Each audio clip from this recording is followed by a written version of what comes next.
Selamat datang di channel Pemuja Malam. Jangan lupa like, share, and subscribe ya. Terima kasih. Chapter 1. Kalau gitu saya doain Om jadi duda. Lo suka sama tuh cewek Dit? Tanya Riko pada Aditya, teman satu kelasnya, yang dari tadi memerhatikan perempuan berambut hitam pekat dan berwajah natural sedang berbincang dengan temannya di kursi sudut kantin. Dia polos. Gue suka. Aku Aditya yang dari tadi tidak melepaskan pandangan dari Hanum yang sedang meminum jusnya. Lo aneh, jelas Lita mau jadi pacar lu, dan siap ngangkang buat lu kapan aja lu mau, tapi malah lu tolak Dit. Lita perempuan cantik, kaya dan berkelas, sedangkan perempuan itu cuma polos doang. Yang polos belum tentu masih perawan Dit. Emang Dita perawan? Tanya Aditya pada Riko. Yami, mang gak perawan. Tapi setidaknya dia cantik Dit, gak malu. Maluin kalau diajak jalan. Kalau dia ya jelas harus permak dari nol, sedangkan Lita udah selesai dipermak, tinggal lu pakai doang, jawab Riko. Gue nggak keberatan permak dia, justru yang orisinil gue suka, ujar Aditya santai. Kalau gue jadi lu lebih milih Lita daripada dia. Terserah gue maunya dia, tegas Aditya membuat Riko terdiam dan tidak bisa membantah ucapan Aditya. Nggak jelas lu, marah Riko. Aditya terus memandangi Hanum yang sedang asik berbicara dengan teman perempuannya dan sesekali tersenyum. Membuat Aditya menggelengkan kepalanya sendiri menatap senyum manis Hanum. Bisa gila gue kalau begini terus, batin Aditya. Siang Beb, berdua aja, ujar perempuan bernama Lita tersebut, datang dan langsung menyandarkan kepalanya di bahu Aditya. Tapi Aditya segera menggeser tubuhnya, dia tidak suka pada Lita yang terlalu agresif. Sudah 3 tahun ini Lita mengejar cinta Aditya dari awal mereka masuk kuliah, tapi tak dihiraukan oleh Aditya. Dia hanya memerlukan Lita untuk bersenang. Senang selebihnya dia tidak tertarik karena Lita sering terlihat ganti lelaki.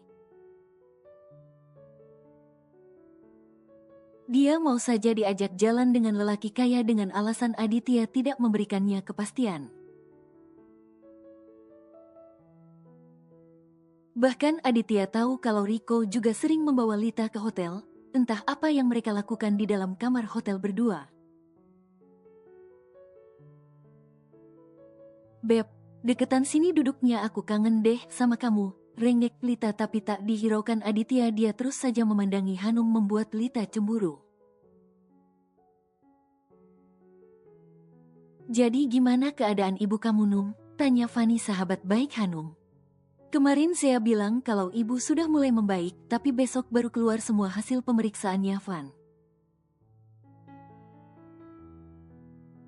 Doain semoga baik. Baik aja ya Van, sumpah aku takut banget kalau ibu kenapa Van? Cuma dia sama Zea yang aku punya, jawab Hanum dengan raut wajah sedih. Iya semoga baik, baik aja ya Num.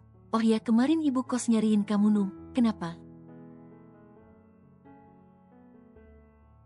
Mungkin masalah uang kos Van, memang 2 bulan ini aku belum bayar, masih minta keringanan. Gaji semuanya sudah aku kirim ke Zea buat biaya mereka sama obat ibu, jawab Hanum pelan. Van, di mana ya bisa dapat kerja tambahan buat bayar kos? Tanya Hanum. Susah sekarang Num, pagi kamu kerja sampai sore jadwal kita kuliah. Kamu mau kerja malam, tapi kerja apa? Ujar Fani lagi. Itu yang sedang aku pikirkan Van, kuliah kan cuma 3 hari dalam seminggu. Kalau ada yang kerja dari jam 8 malam sampai jam 11 malam, Van, aku mau. Gila, Num. Apa kamu sanggup? Sanggup nggak sanggup, Van? Kamu tahu sendiri kan biayaku sekarang makin besar. Kos aja sampai nunggak 2 bulan, untung semua baju nggak dibuang sama Bu Darsi. Iya juga ya, Num. Entar aku pikirin deh. Hanum, anak pertama dari 2 bersaudara adiknya, sekarang sedang duduk di bangku SMA kelas 3 di kampung halamannya. Ayah Hanum sudah lama meninggal karena sakit. Dulu sebelum ke Jakarta, Hanum yang membantu ibunya berjualan setelah pulang sekolah. Karena mendapatkan beasiswa, Hanum kuliah di Jakarta sambil bekerja dan tiap bulannya dia selalu mengirimkan uang untuk ibunya dan Zea. Bukan Zea tidak mau meneruskan jualan di kampung, tapi kini ibu mereka sakitan. Dan Hanum melarang Zea untuk keluar jika tidak ke sekolah. Zea hanya menjaga ibunya di rumah. Ingin rasanya Hanum membawa ibunya ke Jakarta, tapi mereka tidak punya tempat tinggal. Hanum hanya kos dengan 1 kamar kecil dan tidak akan bisa menampung ibu beserta adiknya. Terkadang rasa rindu keluarga membuat Hanum menangis sendiri. Tapi apa boleh buat, dia harus tetap semangat menyelesaikan pendidikannya agar bisa mencari pekerjaan yang bagus. Dan bisa membantu perekonomian keluarganya agar lebih baik. Apalagi masih ada Zea yang harus kuliah juga nantinya.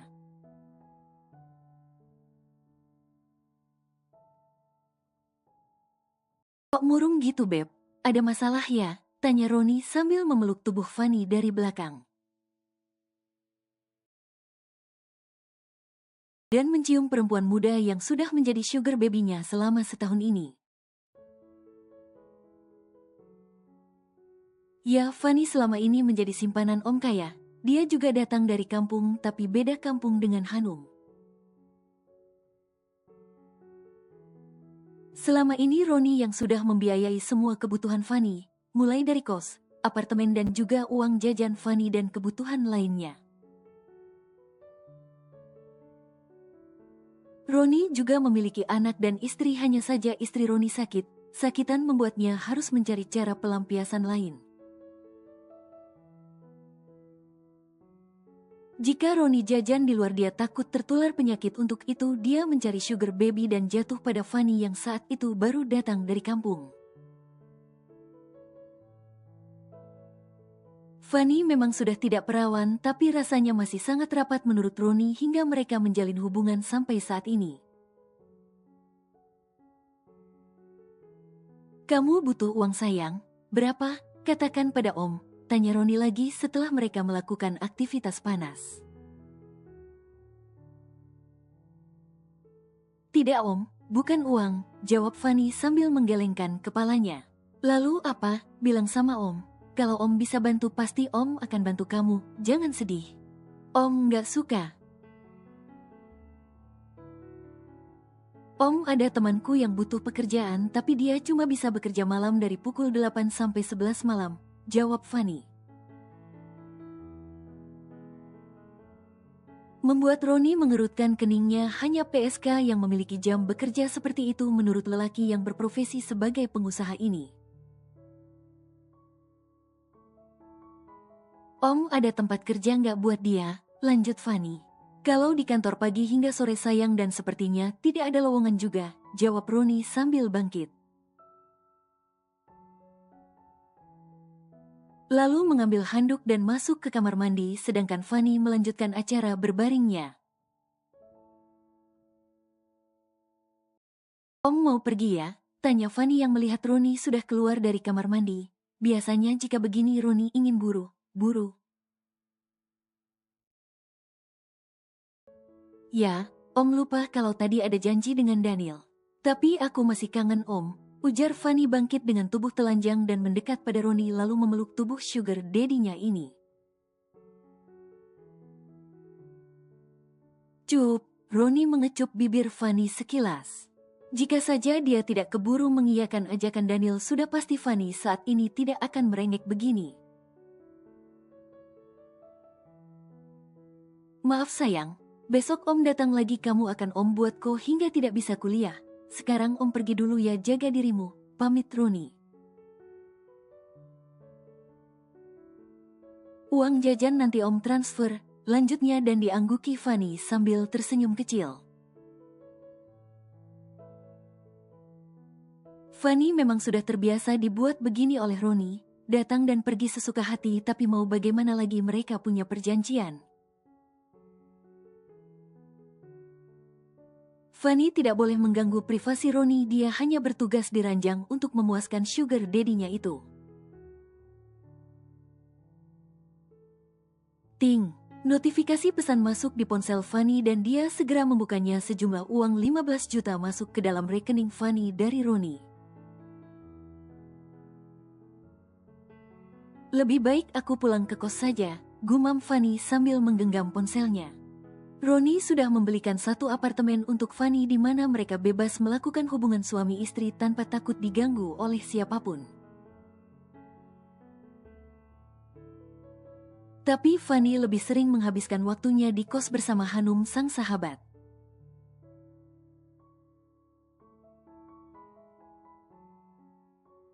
Ini ya Bu, 2 bulan langsung saya bayar lunas. Jangan ditagih lagi sama Hanum ya, ujar Fanny memberikan uang sejumlah 1.500.000 pada ibu pemilik kos.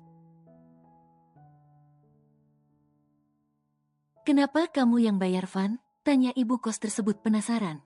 Tadi Hanum nitip, dia takut kalau ketemu ibu langsung. Abisnya ibu galaksi, janda Fanny membuat ibu kos tersebut sewot. Bercanda Bu, terima kasih ya. Fanny kasihan pada Hanum yang terlalu banyak beban hidup, jadi disengaja membayarkan kos Hanum sampai sahabatnya ini bisa mengumpulkan uang. Fanny ingin mencarikan Hanum sugar daddy, tapi Fanny takut Hanum tersinggung, apalagi Hanum masih perawan tidak sama dengan dirinya saat bertemu Om Roni. Fanny segera berbaring di ranjang kecilnya, tubuhnya serasa lelah. Pekerjaan ini menyenangkan untuk Fanny. Tapi juga memiliki resiko, terkadang dia takut kalau ada orang yang melihat dia bersama Roni karena dia tahu Roni memilih anak istri. Seminggu berlalu, Hanum yang setiap pergi kerja selalu mengendap karena takut ketahuan ibu kosnya. Hanum belum menyadari kalau Fanny sudah membayar kosnya. Num, panggil ibu kos membuat jantung Hanum berdegup kencang. Maaf Bu, saya mau cepat, takut telat Bu. Nanti saya temui ibu ya sepulang kuliah. Pekik Hanum lalu segera pergi membuat ibu kosnya kebingungan. Apa iya Hanum sebegitu takutnya pada saya? Kenapa bengong Bu? Tanya Fanny yang baru datang. Enggak, itu si Hanum lari begitu. Apa dia marah ya sama ibu Van? Mungkin, abisnya ibu nagihnya serem banget sih, nggak ada toleransinya, janda Fanny lagi. Apa iya Van? Iya Bu, harus sedikit dikurangi Bu galaknya biar awet muda. Saya pamit dulu ya Bu, ujar Fanny segera pergi. Pagi ini Fanny ingin ke salon karena nanti malam Om Roni memintanya ke apartemen dan Fanny harus tampil sempurna di mata omnya itu. Sebenarnya Fanny sudah jatuh cinta pada Om Roni, tapi karena Om Roni memiliki istri dan dia mencintai istrinya, membuat Fanny hanya bisa gigit jari. Lagi pula di perjanjian Fanny hanya sebagai pemuas nafsu, bukan istri siri atau kedua.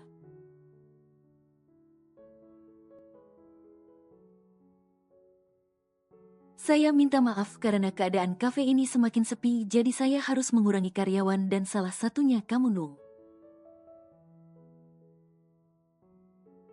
Saya sudah memperhatikan cara kerja kamu 1 bulan belakangan ini. Kamu semakin sering telat, Nung. Dan kamu tidak konsentrasi dalam bekerja. Ada saja keluhan pelanggan pada kamu, ujar pemilik kafe. Tapi Pak, saya butuh pekerjaan ini, ucap Hanum sedih. Jika dia tidak bekerja, bagaimana nasib adik dan ibunya di kampung, apalagi ibunya butuh biaya berobat. Sekali lagi saya minta maaf, Nung. Saya juga bingung harus menggaji kamu pakai apa jika kamu terus bertahan di sini. Kamu lihat sendiri kan pengunjung semakin sepi. Pak, ibu saya sakit dan adik saya butuh biaya, Pak. Saya mohon beri saya 1 kesempatan, Pak.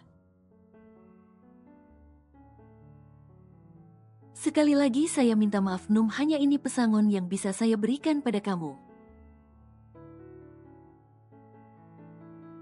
Saya hanya bisa mendoakan kamu dapat pekerjaan di tempat lain.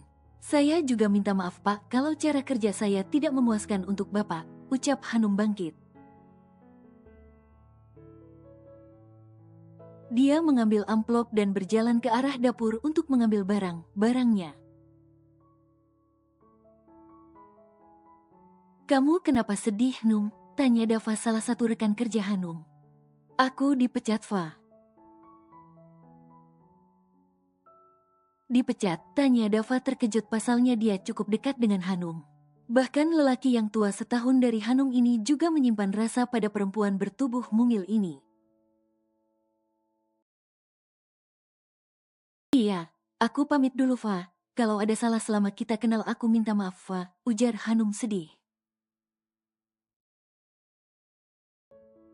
1 tahun lebih dia bekerja di kafe ini dan Hanum pun sudah mulai nyaman dengan pertemanannya, tapi sayangnya dia harus mengakhiri semuanya. Hanum akui 1 bulan belakangan ini Hanum tidak fokus karena ibunya sering sakit membuat konsentrasinya pecah. Apalagi minggu ini ibunya masuk rumah sakit, tapi sekarang dia justru tidak bekerja, akan makin banyak uang yang dia butuhkan. Cari uang di mana lagi? Kesal Hanum sambil berjalan pelan di jalan raya.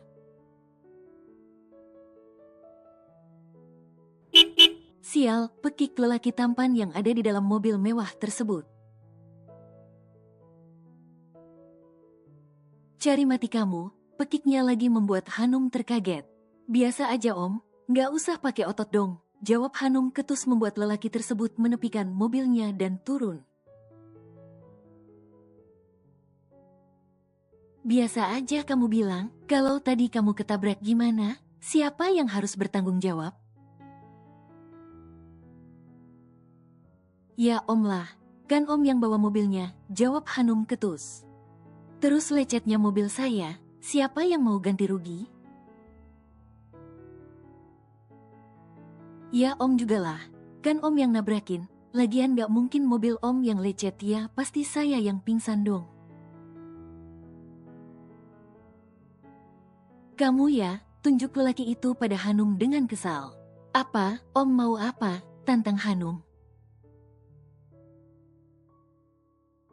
Anak baru kemarin sore kamu udah kurang ajar ya, nggak sekolah kamu? Om nggak perlu tanya saya sekolah apa nggak, Om nggak ngerti undang berkendaraan ya. Kalau di jalan raya nabrak orang ya jelas si penabrak yang harus bertanggung jawab penuh, baik pengobatan maupun uang sakunya. Oh, jadi kamu sengaja mau nabrakin diri kamu ya biar dapat uang saku? Oh, saya mengerti, jadi ini modus kamu ya agar bisa dapat uang dari saya, tuduh lelaki itu. Enak aja Om kalau nuduh, mana ada perempuan secantik saya mau sengaja nabrakin dirinya. Kalau cacat gimana? Nggak laku nanti saya, siapa yang mau tanggung jawab? Saya doain kamu benar nggak laku, ketusnya. Gila nih om. Om sumpahnya, batin Hanum. Enak aja om yang saya doain gak laku. Saya udah punya istri jadi sumpah kamu gak mempan, cibirnya. Kalau gitu saya doain om jadi duda, ujar Hanum membuat lelaki itu terkejut dan bertambah marah. Hanum yang melihat ekspresi wajah lelaki itu mulai berubah segera lari. Hei perempuan gila jangan lari, pekiknya tapi Hanum tetap berlari kencang meninggalkan lelaki tersebut.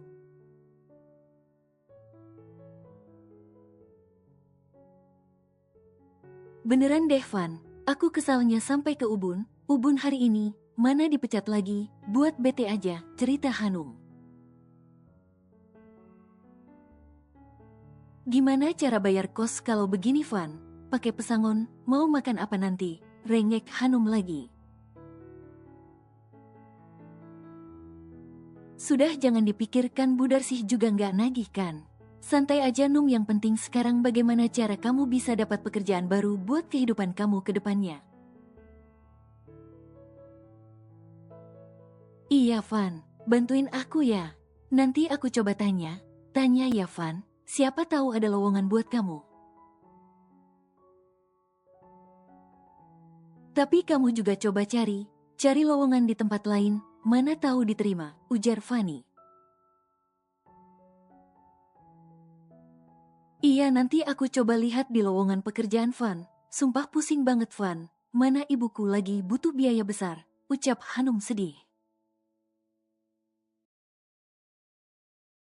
Fanny juga iba pada temannya ini, tapi mau bagaimana lagi jika Hanum mengikuti jejaknya, sudah pasti Hanum harus mengorbankan harga dirinya. Tiba ponsel Hanum berbunyi dan dia segera mengangkatnya. Halo, iya dek, jawab Hanum cepat. Mbak, ibu harus dioperasi, lapor Zea. Dioperasi? Iya mbak, ibu ada kendala di bagian tulang pinggulnya dan itu yang menyebabkan ibu kesakitan. Dan sulit untuk berjalan, jadi dokter menyarankan agar dioperasi dan biayanya hampir 85 juta mbak, jelas Zea. Apa 85 juta? Pekik Hanum kaget. Iya mbak, kalau tidak dioperasi segera kemungkinan lama ibu akan lumpuh total. Astagfirullah dek, tapi di mana mbak bisa dapat uang sebanyak itu dek, ujar Hanum menangis. Pak Sobri mau memberikan pinjaman mbak dengan jaminan sertifikat rumah kita, dan dicicil tiap bulannya, terus ada satu syarat lagi mbak. Apa? Selesai sekolah Zea harus menikah dengan dia. Gila tuh bandot tua, jangan dek, jangan mau kamu diperalat dia. Terus bagaimana mbak? Tanya Zea putus asa. Nanti mbak usaha cari dulu ya, jangan mau jadi istri kelima Tuan Sobri. Sudah bau tanah juga masih saja ganjen, kesal Hanum. Beri mbak waktu 2 hari ini ya dek, mbak akan usahakan secepatnya, pinta Hanum. Cepat ya mbak, dokter butuh kepastian secepatnya. Iya, jawab Hanum lalu menutup ponselnya dan menghela nafas berat. Kenapa lagi Num? Tanya Fanny yang melihat wajah lemas Hanum. Ibu harus dioperasi Van, butuh biaya 85 juta. Di mana aku harus cari 85 juta Van? Sedangkan buat bayar kontrakan 1.500.000 saja aku masih bingung. Ini pesangon ada 2 juta. Kalau dibayarkan ke Bu Darsih aku makan apa? Astaga Van, bisa pecah ini kepalaku, ucap Hanum. Urusan kontrakan jangan dipikirkan Num, lari aja dari Bu Darsih, jangan sampai nampak gak mungkin kan dia buang pakaian kamu, bisa viral dia. Semoga bisa ya Van, ujar Hanum, sebenarnya Fanny kasihan pada Hanum. Tapi Hanum tipe teman yang tidak mau menyusahkan temannya sendiri, untuk itu Fanny tidak mau memberitahu kalau dia sudah membayar kosnya. Bisa Hanum akan membayar dengan uang pesangonnya itu sekarang juga karena merasa direpotkan. Num, kalau jadi sugar baby mau? Tanya Fanny pelan. Maksudnya, tanya Hanum tak mengerti. Simpanan, jawab Fanny lagi. Gila kamu Van, pekik Hanum tapi langsung dipotong oleh Fanny. Gini Num, maksud ku gini, kamu jual jasa kamu untuk menemani lelaki kaya yang kesepian. Tapi bukan banyak lelaki Num, hanya fokus pada satu lelaki yang mengontrak kita. Jelas Fanny takut. Tetap saja itu nggak boleh Van. Num, denger aku, hanya cara ini kamu bisa dapat uang cepat Num, dan cara ini juga kamu bisa biayai semua kebutuhan kamu tanpa harus bekerja Num. Kamu bisa menikmati semuanya. Suami orang, tanya Hanum. Ya begitulah Num, tapi kita nggak ganggu rumah tangga mereka, kita cuma menemani saat mereka bosan dengan yang di rumah. Tanpa cinta hanya pekerjaan, terang Fanny membuat Hanum terdiam sejenak. Kamu yakin tanpa cinta, Van? Ya, walaupun terkadang sering meleset Num, tapi inilah cara yang bisa buat masalah kamu selesai. Kalau ketahuan, pelakor dong. Kita bukan rebut suaminya Num, hanya partnership gitu. Aku nggak bisa, tolak Hanum. Num, pikirkan nasib ibu kamu, lagi pula hanya pada satu lelaki, tidak banyak seperti PSK Num. Aku pikirkan dulu Van, jawab Hanum lalu segera bangkit dan pindah ke kamarnya. Fanny sedikit takut Hanum tersinggung, tapi mau bagaimana lagi, cuma cari ini yang bisa menghasilkan uang dengan cepat, itu pun harus dibantu Om Roni nantinya. Hanum mencoba mengotak atik ponselnya untuk mencari informasi tentang lowongan pekerjaan. Dia tidak ingin menjadi simpanan lelaki hidung belang. Tak terasa hari sudah hampir malam, bahkan Hanum belum mengisi perutnya dari tadi. Karena asik mengirim email pada perusahaan besar, meskipun dia lulusan SMA. Hanum bisa menjadi OB ataupun asisten lainnya, yang jelas dia harus mengumpulkan uang untuk ibunya. Tok, Num, panggil Fanny. Tok, Hanum, panggil Fanny lagi dari luar.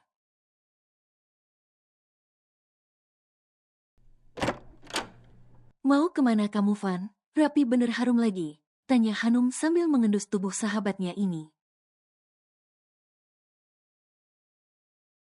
Apaan sih Num? Kayak anjing pelacak aja tahu, jawab Fanny menjauh sedikit dari Hanum. Mau kemana? Tanya Hanum lagi sambil melipat tangan di dadanya, curiga dengan dandanan sang sahabat. Mau kerjalah. Ini ada nasi bungkus buat kamu, tadi aku sengaja pesan lewat GoFood 2, aku nggak pulang malam ini ya Num. Ujar Fanny, takutnya Hanum mencarinya ke kamar. Tidur di mana? Apartemen Om Roni. Hati dan terima kasih untuk makanannya, jawab Hanum pelan. Hanum tak menyangka dengan pekerjaan Fanny sahabatnya itu. Wajar saja Fanny tidak pernah merasa kekurangan dia memiliki om yang menjadi ATM berjalannya. Tapi dia tidak bisa menghakimi Fanny, itu pilihan hidupnya sendiri, sedangkan dia hingga saat ini masih bingung dengan pilihannya. Hanum menutup pintu kamarnya sedikit kuat. Dia pusing dengan masalah yang ada saat ini.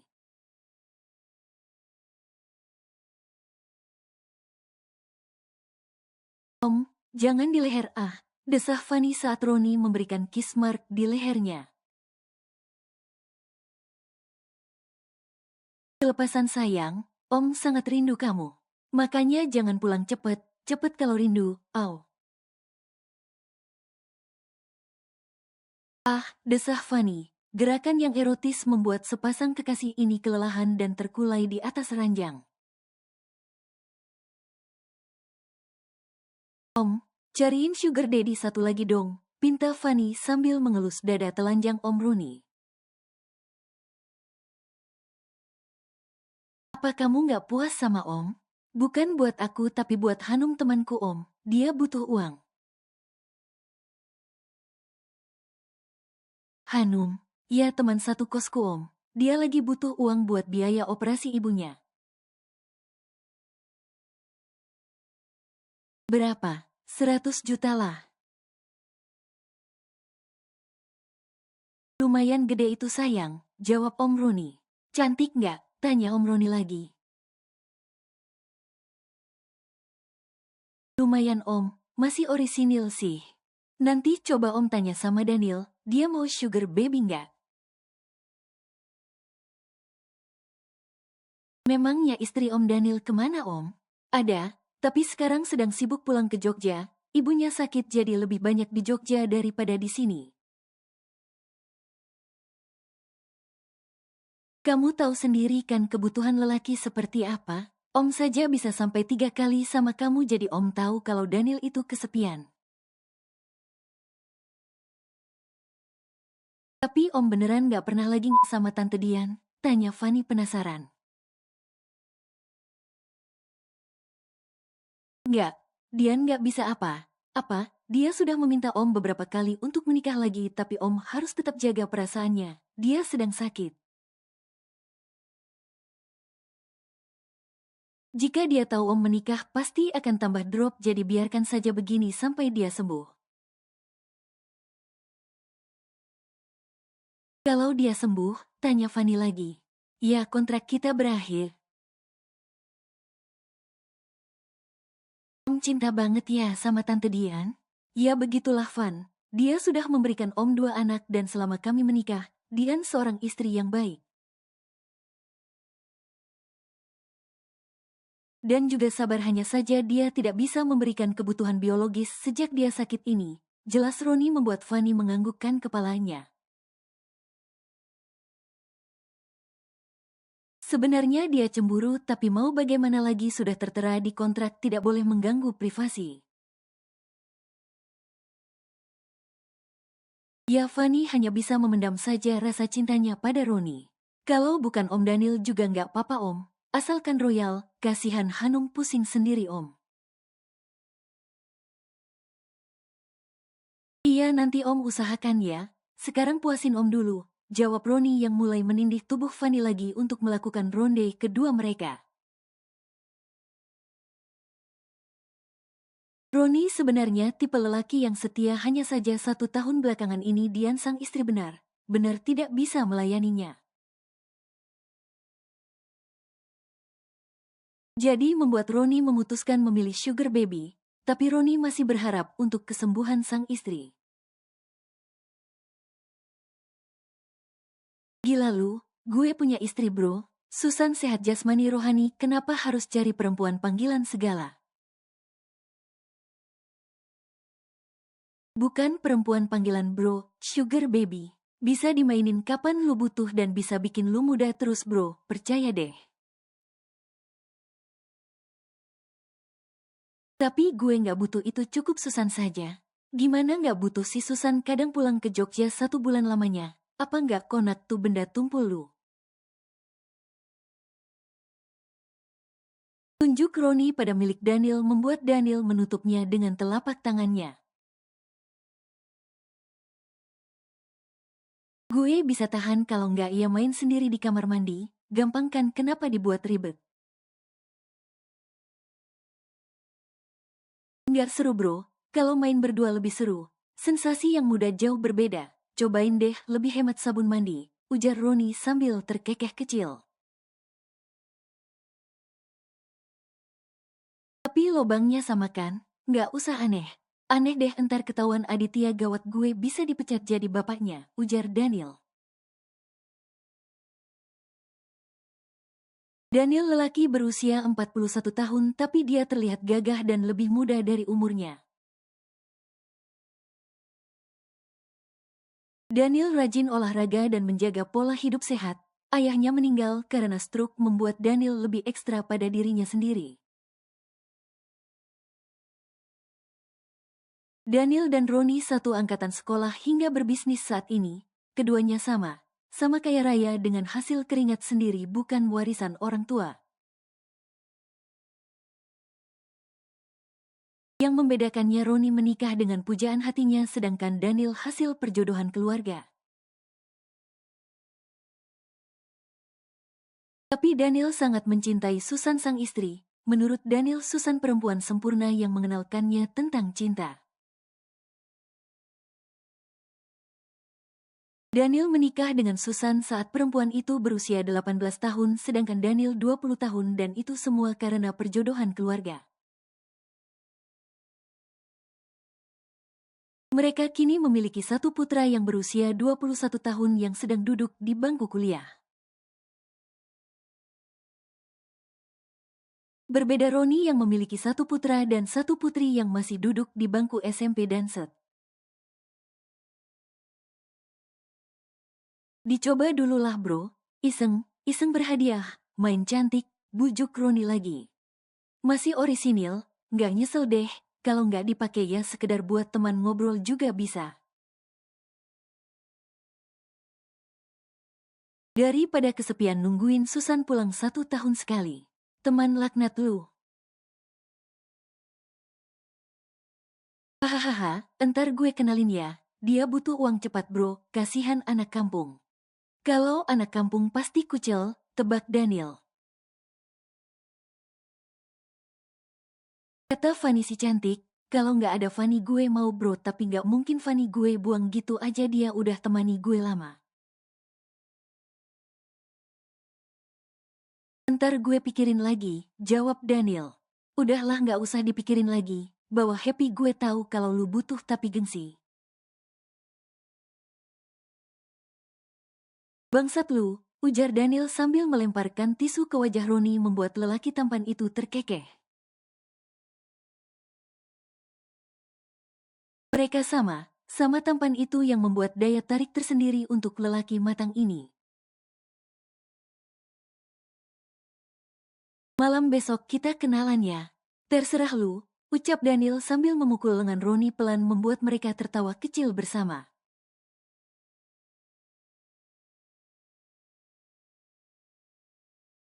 Yakin? Tanya Fanny tak percaya. Subuh pintu kamarnya digedor oleh Hanum dan mengatakan bersedia menjadi sugar baby lelaki kaya. Asalkan dibayar duluan karena ibunya sangat membutuhkan uangnya saat ini. Shoot, pelankan suaranya Van. Entar kedengaran anak kos lain, jawab Hanum sambil menutup mulut Fanny dengan satu tangannya. Nggak ada yang denger ini masih pagi beb, tepis Fanny. Jadi kapan bisa dapat uangnya? Tanya Hanum tak sabar. Ya tunggu ada om. Om yang berani bayar kamu lah. Sabar sis. Aku cari dulu lawannya. Ayo masuk, ajak Fanny. Lawan apaan? Ya lawan main lah. Jangan sok polos deh. Memang aku polos, jawab Hanum membuat Fanny gemas. Kalau udah jago pasti kamu ketagihan deh. Cari yang ganteng ya jangan yang aki. Aki entar pas jalan udah bengek duluan, kalau mati aku yang repot. Ujar Hanum membuat Fanny tertawa, sahabatnya ini benar polos. Banyak maunya, dapat yang tajir aja udah untung kalau tampan itu bonus beb, ucap Fanny membuat Hanum cemberut. Kata Om Roni nanti malam Num kita ketemuan di cafe Strawberry deket kampus jadi pas pulang ngampus langsung ke sana. Om Roni, ya, Om yang bayar aku Num. Dia yang cukupin semua fasilitas aku. Yang kamu pernah lihat aku naik mobil Mercy itu lu. Jelas Fanny dan diangguki Hanum mengerti. Sebentarnya hati Hanum bertolak belakang dengan apa yang dia katakan, tapi apa boleh buat cuma ini cara tercepat dapat uang untuk ibu. Dan semalam Zea menghubunginya lagi mengatakan kalau Zea akan menggadaikan rumahnya pada Pak Sobri. Karena ibunya terus menangis kesakitan daripada masa depan adiknya yang hilang lebih baik Hanum yang berkorban. Dia masih bisa bebas setelah kontrak selesai, sedangkan Zea akan selamanya jadi budak juragan Sobri hingga bandot tua itu mati. Aku salut sama kamu Num, tanggung jawab pada keluarga, andai aku masih punya ibu pasti akan aku lakukan hal yang sama ya Num. Uji Fanny sambil tertunduk sedih mengingat ibunya yang sudah meninggal. Hanum menghela nafas berat dan mendekat pada Fanny lalu memeluk tubuh sahabatnya ini. Jangan sedih Van, ada aku sahabat kamu. Fanny memang sudah tidak memiliki ibu lagi, dia datang ke Jakarta karena ayahnya menikah lagi.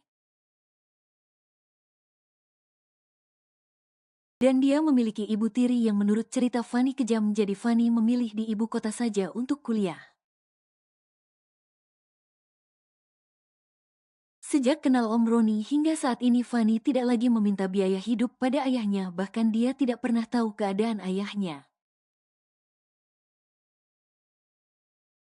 Cuma ibu dan Zea yang aku punya Van. Aku sudah janji pada mendiang ayah untuk menjaga mereka meskipun titik darah penghabisan. Semoga caraku ini bisa membuatku bahagia nantinya ya Van. Jawab Hanum berusaha menghibur dirinya sendiri.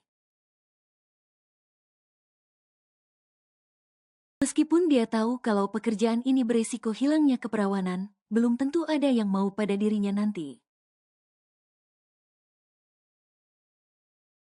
Tapi yang jelas ibunya bisa tertolong terlebih dahulu. Kamu wanita kuat Num, semoga aku bisa jadi seperti kamu. Kita sama berjuang ya Van, ucap Hanum dan diangguki Fanny. Malam nanti Nil, pesan Roni membuat Daniel menggelengkan kepalanya. Sahabatnya ini kuekek ingin memberikannya sugar baby padahal Daniel sudah berusaha menolak. Gila si Roni beneran dicariin dan secepat ini, gumam Daniel menutup ponselnya sambil tersenyum kecil. Maaf Pak, ini ada laporan yang harus Bapak tanda tangani, ujar Sonia sekretaris Daniel. Sonia sudah lama menyimpan rasa pada Daniel dari awal dia bekerja di perusahaan Mandiri Jaya milik Daniel. Karena Sonia tahu pernikahan Daniel dan Susan adalah perjodohan dari kakek Daniel, jadi Sonia mengira kalau Daniel tak mencintai Susan. Daniel membaca berkas tersebut lalu menandatanganinya. Ada lagi? Tanya Daniel. Tidak, untuk makan siangnya Bapak mau di luar atau di ruangan saya temani? Tanya Sonia sambil tersenyum manis dan sengaja menundukkan tubuhnya. Agar Daniel bisa melihat belahan dadanya, tapi hal itu sudah biasa bagi Daniel dan dia juga tidak tertarik karena terlihat kendur. Saya ada janji dengan Roni di luar, jawab Daniel cepat membuat Sonia kecewa. Jika ada yang mencari saya katakan besok saja, lanjut Daniel. Apa Bapak tidak kembali ke kantor? Sepertinya tidak, jawab Daniel lalu bangkit dan mengambil jasnya dan tas kerja lalu pergi. Sonia cemberut melihat kepergian Daniel, dari dulu Daniel tak sedikit pun tertarik padanya padahal sudah banyak cara dia lakukan. Bahkan Sonia rela mengangkang lebar untuk Daniel tapi tetap saja Daniel tak menghiraukannya. Sonia selalu berdandan seksi bukannya tertarik tapi Daniel justru ilfil. Susan pernah meminta Daniel memecat Sonia, tapi Daniel bukan orang yang mencampurkan urusan pribadi dan pekerjaan.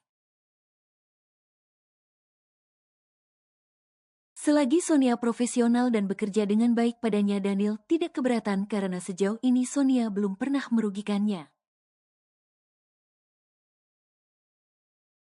Kenapa harus malam ini, bro? Lain kali saja. Dia butuh uang cepat. Lebih cepat lebih baik kan, Neil? Lu bisa pakai dia juga. Gila, pikiran lu cuma itu aja. Hahaha, apalagi Neil hanya itu yang bisa buat mood kita jadi baik di saat banyak pekerjaan yang menumpuk, ujar Rooney. Nanti malam gue tunggu di Cafe Strawberry dekat kampus XX. Itu kampus Aditya, Ron. Jangan aneh, aneh deh, gue nggak mau cari mati. Cari tempat lain. Ya sudah, kita jemput di sana, langsung bawa ke apartemen lu. Jangan, Susan tahu apartemen gue. Terus di mana lagi, Neil? Lagian Susan nggak ada di sini, Neil, jangan terlalu takut deh. Ya gue takut aja kalau ada yang lihat, Ron. Cari tempat lain saja, cari aman. Malam ini saja kalau sesuai kesepakatan lu beli apartemen baru buat kalian. Ya sudah, semoga baik, baik saja, jawab Daniel dan diangguki Rooney. Brooke. Maaf. Saya yang gak lihat Kak mau buru, ujar Hanum sambil menundukkan kepalanya meminta maaf. Bukan kamu tapi saya, ya sudah salah bersama deh, ujar Hanum sambil tersenyum kecil membuat Aditya semakin terpikat. Hanum, ayo, pekik Fanny yang melihat Hanum dari kejauhan. Kita udah telat, Beb, lanjut Fanny lagi sambil melirik jam di tangannya. Maaf Kak, saya harus pergi sekarang. Boleh kenalan dulu? Tanya Aditya dan diangguki Hanum. Hanum, Adit. Lain kali boleh ngobrol? Boleh Kak, tapi jangan sekarang ya, aku buru. Ya tidak masalah. Hati di jalan, ujar Aditya dan diangguki Hanum sambil tersenyum manis. Aditya terus memandangi Hanum yang berjalan sedikit cepat ke arah Fanny. Siapa? Tanya Fanny. Nggak tahu, tadi nabrak. Tapi sempat jabatan tangan, goda Fanny. Ya, cuma kenalan biasa. Cakep. Udah, yuk berangkat. Duh, semangat amat Neng, sabar. Abis kamu godain terus, ujar Hanum membuat Fanny terkekeh geli melihat kepolosan sahabatnya ini. Kedua perempuan cantik ini masuk ke dalam kafe Strawberry dan melihat kiri kanan. Sayang, panggil Rooney membuat Fanny menoleh ke arah suara. Yuk Num, di sebelah sana, ajak Fanny menarik tangan Hanum untuk menghampiri dua lelaki matang yang sedang duduk bersantai. Kenalin Om, teman aku Hanum, ucap Fanny memperkenalkan Hanum sahabatnya. Om Rooney melihat Hanum yang terlihat cantik natural dan memiliki tubuh mungil tapi sangat padat. Dari penampilannya Hanum gadis polos dan jelas Daniel beruntung jika bisa membuka segelnya. Hanum Om Rooney, Ujar Om Roni ramah membuat Fanny sedikit cemburu karena tatapan Om Roni terlalu lama pada Hanum. Mana teman Om? Tanya Fanny pura. Pura tidak melihat Daniel yang asik dengan ponselnya. Oh iya, Om lupa. Bro kenalin ini Hanum teman Fanny. Ucap Roni membuat Daniel melepaskan ponselnya dan berdiri. Kamu, ujar Daniel terkejut. Dia perempuannya, tanya Daniel dan diangguki Fanny. Kalau dia saya tidak mau, tolak Daniel cepat sedangkan Hanum juga terkejut dan menatap Daniel tidak suka. Kenapa Om? Hanum perempuan baik dan dia sedang butuh uang. Dia ketus dan bawel. Dari mana Om tahu? Tanya Fanny lagi. Dari tatapan sinisnya terlihat jelas dia bukan perempuan baik. Jangan sembarang bicara ya Om. Anda yang lelaki yang tidak baik, menuduh tanpa bukti, balas Hanum kesal. Hei, jangan bertengkar di sini. Malu, lerai Roni. Dia yang mulai duluan Om, tunjuk Hanum. Ini yang lu bilang polos bro, ini bukan perempuan polos tapi macan betina.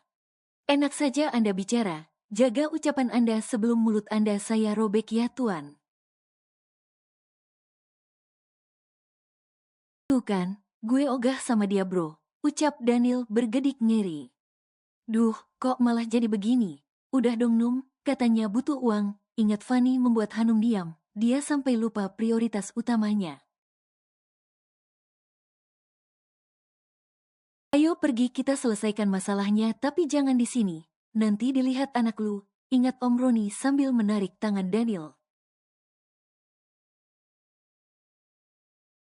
Sayang, ajak Hanum ke dalam mobil. Ujar Roni dan diangguki Fanny. Awalnya Hanum menolak. Tapi Fanny mencoba mengingatkan pada Hanum kalau sekarang hanya Om Daniel yang bisa membantunya. Akhirnya Hanum mau tak mau mengikuti langkah kaki Fanny masuk ke dalam mobil Roni. Di dalam mobil hanya keheningan tercipta, tidak ada yang berani berkomentar.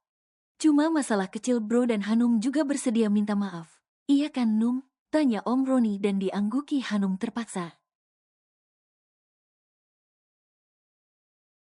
Tapi mood gue keburu hancur bro dan setiap lihat dia bawaannya kesel mulu. Udahlah Neil, turunin sedikit ego dan gengsinya sedikit aja. Loh kok malah gue? Yang butuh uang siapa? Dia kan, tunjuk Daniel pada Hanum. Ya dialah yang turunin egonya, bukan gue. Dan dia yang harus bersikap baik sama gue. Kesal Daniel. Num, minta maaf cepat, biar kelar masalahnya, bisik Fanny. Ya sudah Om, saya minta maaf waktu itu saya kesal karena baru abis dipecat dari pekerjaan saya Om. Kalau nggak dipecat saya juga nggak mau kerja beginian Om, jujur Hanum.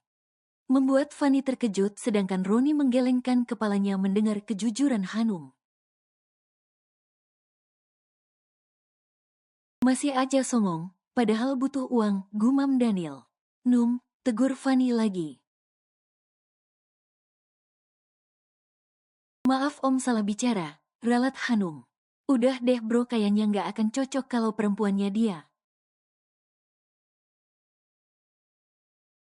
Om saya mohon beri saya satu kesempatan ya. Saya benar minta maaf Om, mohon Hanum menyembah di kaki Daniel. Sana, tepis Daniel yang bingung melihat Hanum berlutut di kakinya. Saya butuh uang Om buat berobat ibu saya. Kalau besok nggak ada uangnya ibu saya nggak bisa dioperasi Om. Dan dia akan lumpuh total, ujar Hanum jujur membuat Daniel menjadi tersentuh. Bro dicoba dulu lah, bujuk Roni. Kami tinggal ya. Bicarakan saja perjanjiannya agar Hanum bisa memahami dan katakan apa yang kamu mau, ucap Roni. Ya sudah, biarkan gue sama dia dulu bro. Ada beberapa perjanjian yang harus dia ketahui sebelum menjalankan pekerjaannya, ucap Daniel. Om Roni menarik tangan Fanny dan merangkul kekasihnya itu sambil mencium Fanny agar terlihat oleh Daniel. Sebenarnya Fanny sedikit malu, tapi Roni sengaja melakukannya agar Daniel terpancing. Beb, kita ke apartemen ya. Aku kangen banget, bisik Roni dan diangguki Fanny. Sebenarnya saya tidak tertarik pada kamu sedikit pun, apalagi kamu perempuan yang tidak memiliki etika dan sopan santun. Maafkan saya Om, saya benar butuh uang ini. Mohon. Hanum tertunduk takut sambil meremas ujung bajunya. Baiklah, tapi saya mau membantu kamu, bukan berarti saya tertarik pada kamu. Kamu bukan tipe saya. Ketus Daniel membuat Hanum semakin takut. Sebenarnya Daniel juga bukan tipenya. Hanum mendambakan kekasih yang sebaya dengan dirinya dan baik hati, tidak ketus seperti Daniel.